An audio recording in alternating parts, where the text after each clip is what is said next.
महाभारत के बाद एक महान ऋषि भगवान श्री कृष्ण को श्राप देने वाले थे, लेकिन अगले ही पल जो हुआ उसने उनका पूरा दृष्टिकोण बदल दिया। कहानी गीता ज्ञान। महाभारत का महायुद्ध समाप्त हो चुका था। धर्म की विजय हुई, लेकिन कुरुक्षेत्र की भूमि लाखों वीरों के रक्त से लाल हो चुकी थी। कौरव वंश लगभग समाप्त हो गया था और पांडवों को राज्य प्राप्त हो चुका था। इन सब घटनाओं के बाद भगवान श्री कृष्ण हस्तिनापुर से द्वारका लौट रहे थे। मार्ग में उनकी भेंट महान तपस्वी उतंग ऋषि से हुई।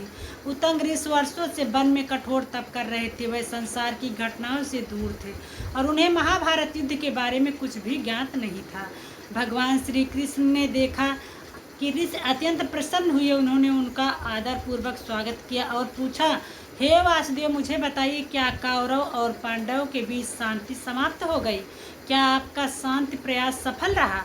कुछ क्षण के लिए श्री कृष्ण मौन रहे, फिर उन्होंने गंभीर स्वर में कहा, ऋषिवर, मैंने अनेक बार दुर्योधन को समझाया। मैं स्वयं शांति दूत बनकर हस्तिनापुर गया।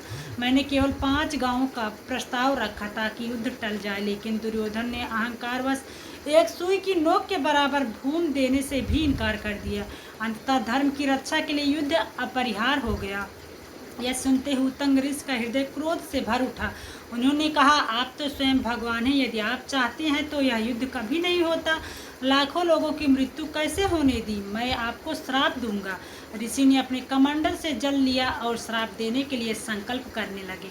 तभी भगवान श्री कृष्ण शांत स्वर में बोले, ऋषिवर, यदि आपको अभी भी लगता है कि इस युद्ध का कारण मैं हूँ तो निसंकोच मुझे श्राप दे दीजिए, लेकिन उससे पहले मेरी एक बात सुन लीजिए। इसके बाद भगवान ने अपना दिव्य विराट स्वरूप प्रकट कर दिया। उतंग ऋषि ने उस विराट रूप में अनगिनत लोक, देवता, ब्रह्मांड, काल की अद्भुत शक्ति का दर्शन किया। वह समझाए कि उनके सामने कोई साधारण मनुष्य बल्कि स्वयं परमात्मा खड़े हैं। भगवान श्री कृष्ण बोले, मैंने कभी युद्ध नहीं चाहा। मैंने हर संभव प्रयास किया कि शांति बनी रहे, लेकिन जब अधर्म अपनी सीमा पार कर देता है तब धर्म की रक्षा के लिए युद्ध आवश्यक हो जाता है। मैं किसी व्यक्ति को नहीं, केवल धर्म का पक्ष लेता हूँ। यह सुनते हुए उतंग ऋषि का क्रोध शांत हो गया। उन्होंने कमंडल नीचे रख दिया, भगवान के चरणों में गिर पड़े और बोले, प्रभु, मुझे क्षमा करें। मैंने बिना संपूर्ण सत्य जाने आपको दोषी ठहरा दिया।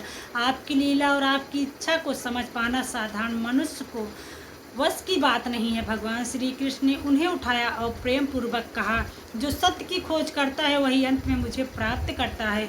ऋषि ने भगवान को प्रणाम किया और उनके प्रति अपनी अटूट भक्ति व्यक्त की। सीख दोस्तों हमको इस स्टोरी से मिलती है। भगवान श्री कृष्ण सिखाते हैं कि अधूरी जानकारी के लिए आधार पर किसी को दोष नहीं देना चाहिए। सत्य को पूरी तरह समझे बिना किया गया निर्णय अक्सर गलत होता है।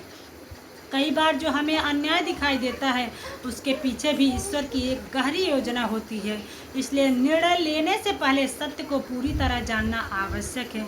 श्री कृष्ण की यही शिक्षा आज भी उतनी ही प्रासंगिक है। दोस्तों, जो प्राप्त हो वही प्राप्त हो। जय श्री कृष्णा।